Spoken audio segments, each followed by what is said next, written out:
just before I ask the three panelists to respond to the discussant's observations, perhaps I can add one or two brief observations of my own.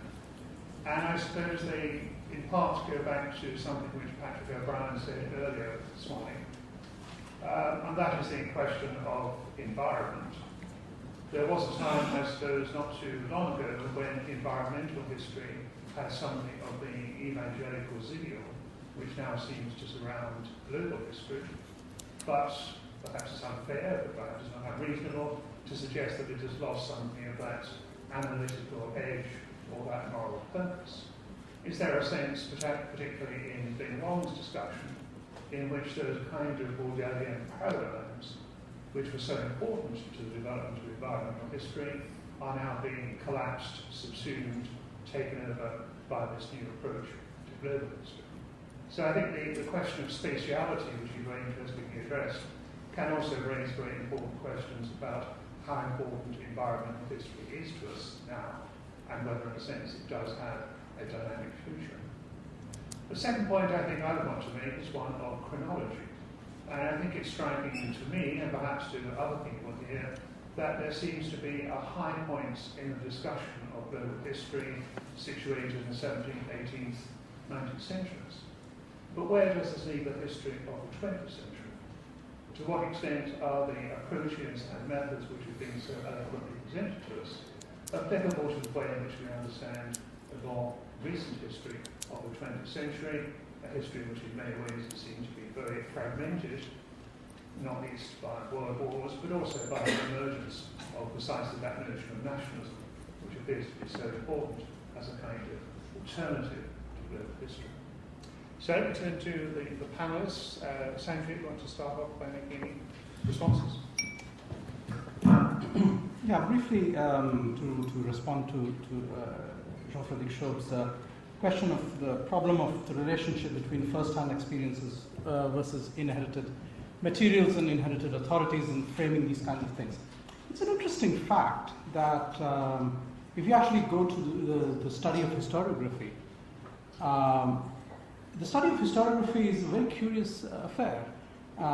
It has practically, for example, nothing in it that, let's say, corresponds to Clifford Geertz's study of anthropology or cultural anthropology as a profession. We don't do that kind of thing. We either do, rather boring, for example, biographies of individual historians like Mark Bloch or something like that, or we do Begriffsgeschichte, right? Where we basically take concepts and sort of somehow these concepts float about. And I sometimes wonder whether people like Kozelek actually have ever seen a live historian.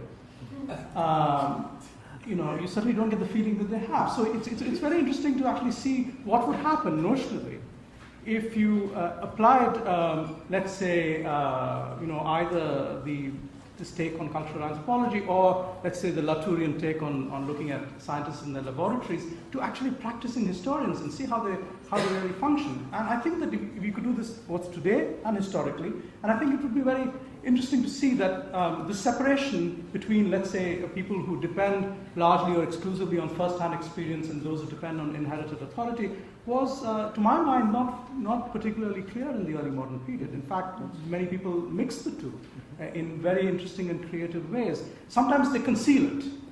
And sometimes an author will claim to have a great deal more of first-hand experience because they feel uncomfortable about using inherited texts. But sometimes people will not. So in fact, it's an interesting question to actually see precisely how that mix has changed over time, and to what extent the one or the other strategy has gained or lost legitimacy. But I think we need perhaps a different view of historiography than the one which we commonly take, or the ones that we commonly take before we actually get there. After listening to Sanjay's talk about commensurability and incommensurability, it's actually very interesting, your question, because I think some of what I said could be presented in some of the language that Sanjay used. And certainly I think you're right to note that for mutual influences there has to be some ability to translate, some commensurability. But at the same time, when we're doing comparisons, we're also identifying things that are incommensurable at the end of the day as well. And how we explain that, I think we need to do in more sophisticated ways than simply saying how these places were just fundamentally different. And I think I'm not quite sure I understood your second question, but what I think we need to do when we're doing comparison is really incorporate both what we identify as similarities as well as differences in our explanation for different outcomes, rather than simply attributing it to differences, because there are always lots of interesting similarities that need to become part of the explanation in some sense. Now, your second question, I don't know if you want to repeat it later, if we have time where we can discuss it more.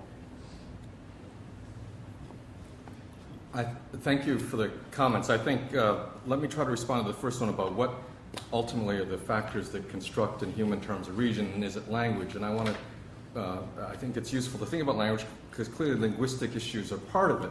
But one of the things we know about the early modern world, certainly, and having taught with Sanjay as a graduate seminar, we did it for 3 years, and going through parts of early modern Asia, the degree to which linguistic communities existed where many people spoke many languages, so that you got communication in many sites in Asia. It's not language per se. It seems to me, though, that language is one of those cultural practices that clearly is crucial to what defines a region. I mean, how many, it could be a multiplicity of languages that are concentrated in a particular place. But actually, I wanted to comment on the last two themes about commensurability and incommensurability and the importance of philology and translation, and remind us that, so translation, it seems to me, most obviously is between languages. Philology is a basic tool to understanding how meaning is constructed and its relationship over time. But that, in essence, the social sciences are all about translation as well, by which I mean the whole notion that you can create a conceptual vocabulary, a set of theoretical propositions, are acts of translation. And I don't mean that merely metaphorically, I mean that quite literally. And that in addition to acts of translation, they're acts of simplification.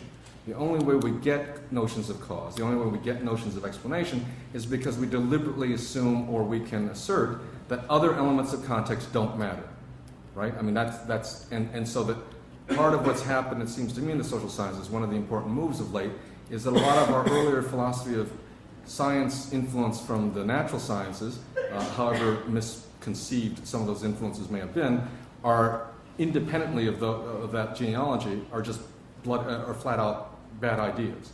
That we aspired at best to explaining things in particular contexts, wherein context itself is taken seriously. And that then the issue of what translation means, either philologically or in terms of our concepts of social science, it becomes crucial that we have some way of apprehending not merely what seems similar and familiar to us, and thus we use the same language, or simply wildly disparate, distinct, and different, and therefore weird, and for which then we use an untranslated term. In other words, the binaries with which we conduct our understandings of the world need to be replaced, it seems to me, by much more modulated notions of continua, of how we can array different kind of phenomena, what elements are in common, what are separate, and there are notions then of language and how language helps us or hinders us from doing this, have to attend to not merely individual concepts or words or even simple theoretical propositions, but the manner in which all of these ideas then fit into larger systems in some sense. And that would apply both to issues of philology or to issues of social science, it seems to me. Finally, and much more briefly, what I meant by asymmetry and symmetry was an effort just to quickly highlight that most all relations, one can imagine two axes, three-dimensional, wherein horizontal is purely symmetric, that is, whatever is, the whole, the conceit of neoclassical economics is that, exchange is good for both parties, and there's a notion that somehow that's a horizontal and therefore symmetric activity, versus all of our notions of hierarchy and power, which by definition would be a prime example of what's asymmetric. So by asymmetric, I meant clearly accentuating the manner in which the nature of the connection between two parties has very differential impacts on them. But then any real life relationship, personal, political, institutional, whatever, clearly has elements of asymmetry and symmetry, and these change over time. And happily, we don't think about it too much, or we couldn't get on with what we're doing. So. Thank you. Okay, we're now open to questions from the floor. Do we have a mic at the back there? Yeah, a question here. Could you give us your name, please? Dennis Lamb, University of the Pacific. I wanted to respond to a comment that David Arnold made regarding the environmental aspect, and also to respond to earlier remarks by Patrick O'Brien, who said that Jared Diamond and David Christian and people like this give us a very large narrative that includes the physical world, and that should be, it seems to be lacking. My colleague Arturo Heraldez and I are known in the World History Association circles as the silver guys. So we do this silver, have for a long time. Spanish American and Japanese silver ends up in China and India and so on. But I want to emphasize not the silver part, but that Arturo and I looked for a long time, and we took very seriously the work of Alfred Crosby. And I would argue that Alfred Crosby's work, that type of work, has to be central to globalization history, to the global history. I'll just give you an example. This is what Arturo and I have been arguing in recent years. On these very same ships that took silver outside of Spanish America to the rest of the world, including over the Pacific, were American plants. And it turns out that, according to Crosby, somewhere between a third and a half of all the foodstuffs in the world now came exclusively from the Americas, which had been isolated for more than 10,000 years, very different place. And these, in particular, 3 of these foodstuffs, maize, sweet potato, and a peanut, became very important in Chinese history.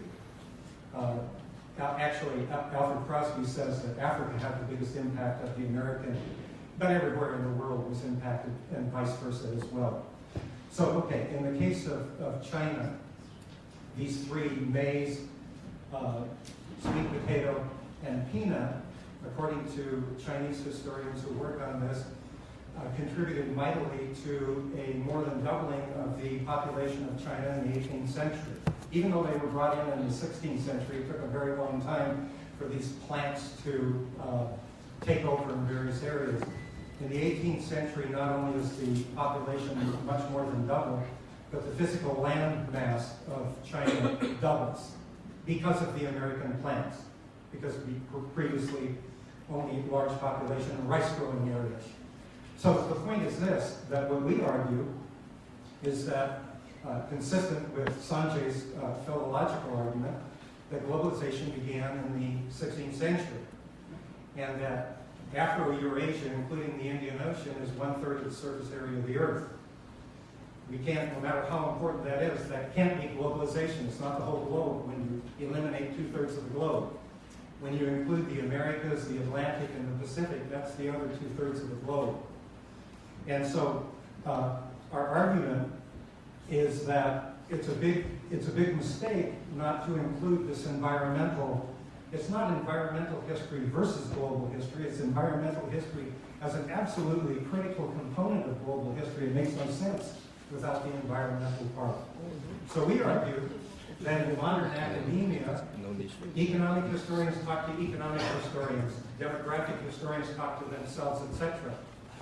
But economic history, environmental history, epidemiological history, demographic history, cultural history are all interconnected. And that we need to see globalization in this way and what the interactions are rather than independently. But again, the globe is a sphere. All 1/3 connected, we argue, is the birth of globalization, but the Alfred Crosby stuff has got to be in there at the very center of globalization history. Okay, thank you. Can I take 2 or 3 other questions? Professor Holtzman, can you have the mic in front, please?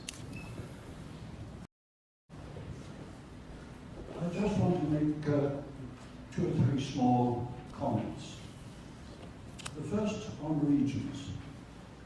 I noticed in the very interesting discussion this morning, this afternoon, that there's very little reference, hardly any, to sub-Saharan Africa and the Western Hemisphere before Columbus.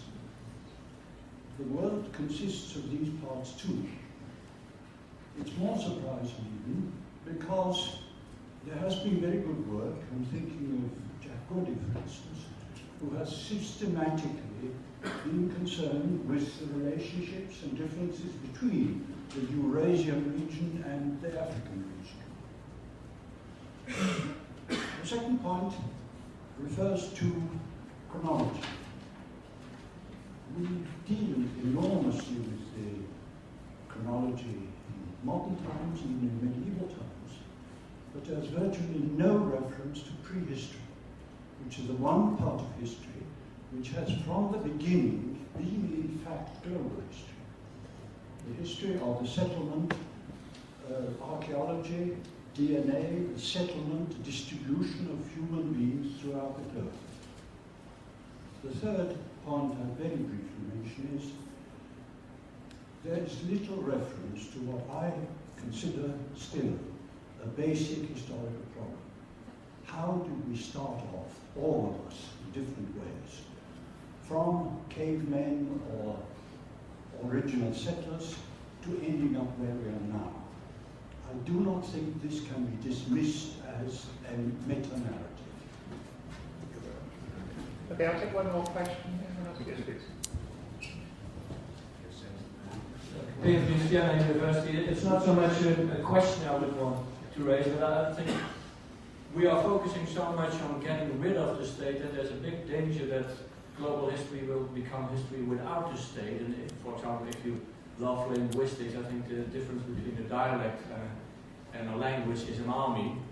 So it's really important to take on board the state. I notice at every conference of global historians that they are saying the state no longer exists or the state is no longer relevant. Never in world history has there been so many laws. Never in world history has the state been so important. In most of Europe, taxes and social insurance costs are 60% of total GDP. That's to say we should not, as historians, focus too much on this. It makes us almost by necessity fairly irrelevant for the modern world. Okay. I wanted to say something. Okay. Can I ask the panel to respond to any or all of those observations? Sanjay, let's start.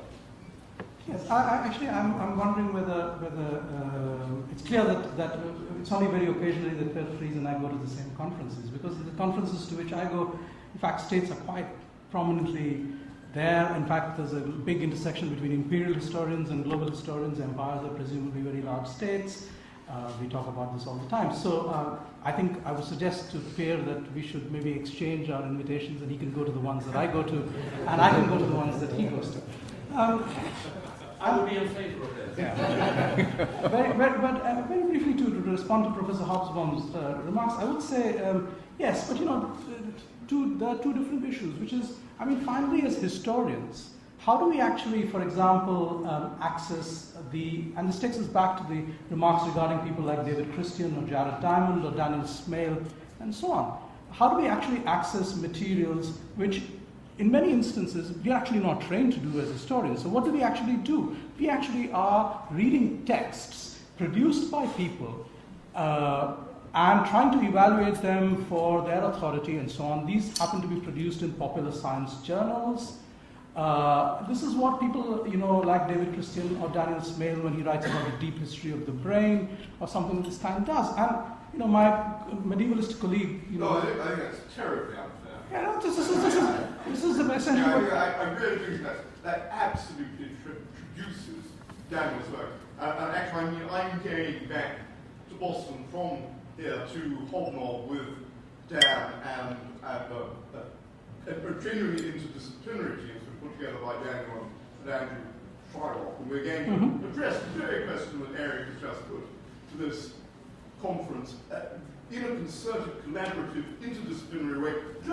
May I finish? May I finish, Felipe? But let me finish and then you have your way.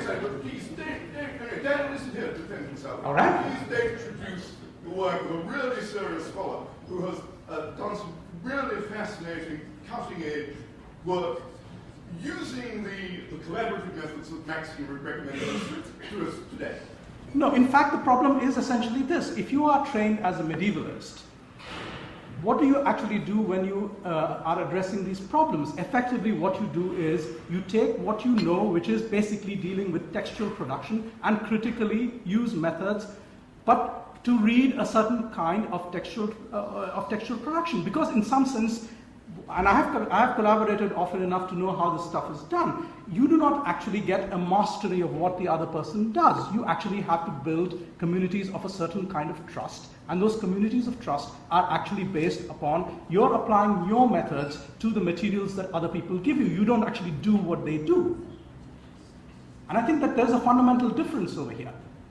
And I think that if you're going to deny the difference, if you're actually going to argue that that Jared Diamond or David Christian or Daniel Smale are actually doing the primary work upon which they are actually then building their narratives, I think that that's actually quite a significant misrepresentation of what those enterprises are about. Well, Yes. we don't want to get distracted by this, but the way you transcend the limitations of your own training in your own discipline is by cultivating these collaborative practices. Yes. And by seriously trying to construct Yes. teamwork, which we don't typically do it. Yes. If we're going to address the kind of fundamental, this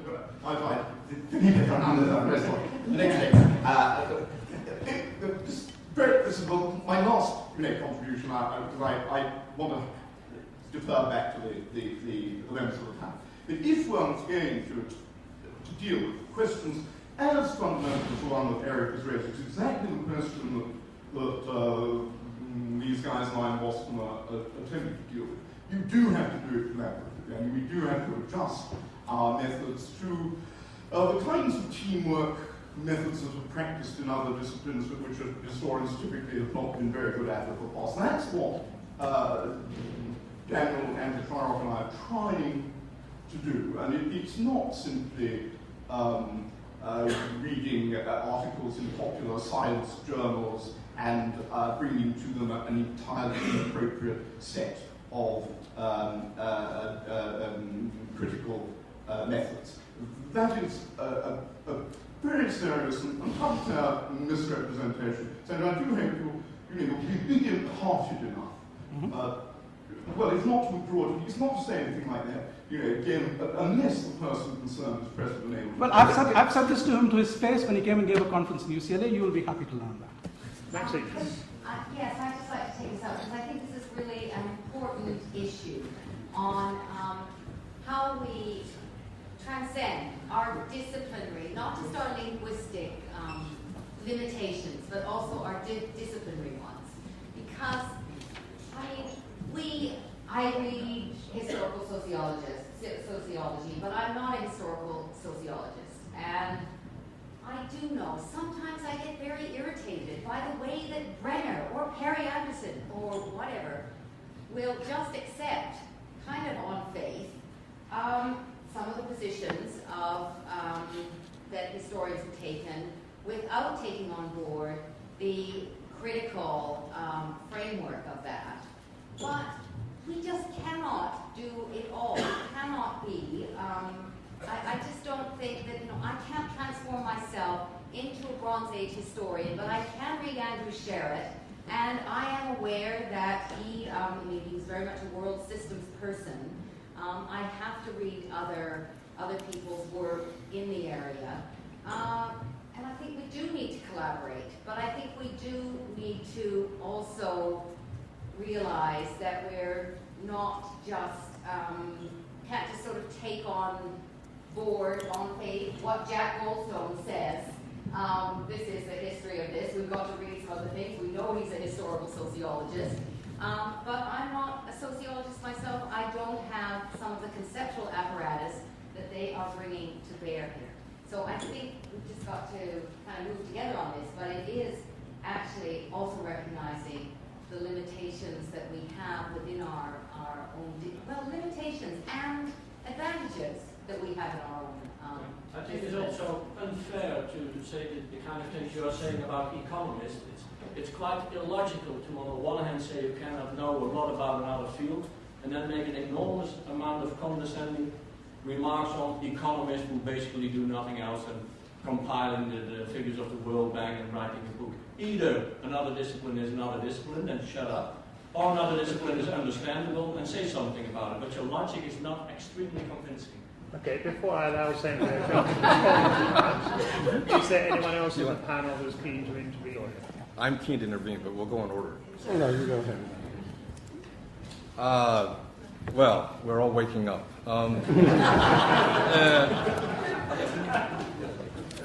Firstly, on the issue of politics and how it figures in global history, I'd not merely second what Sanjay said about there are meetings here where clearly this happens. I mean, Chris Bailey is involved in the major EU thing on empires,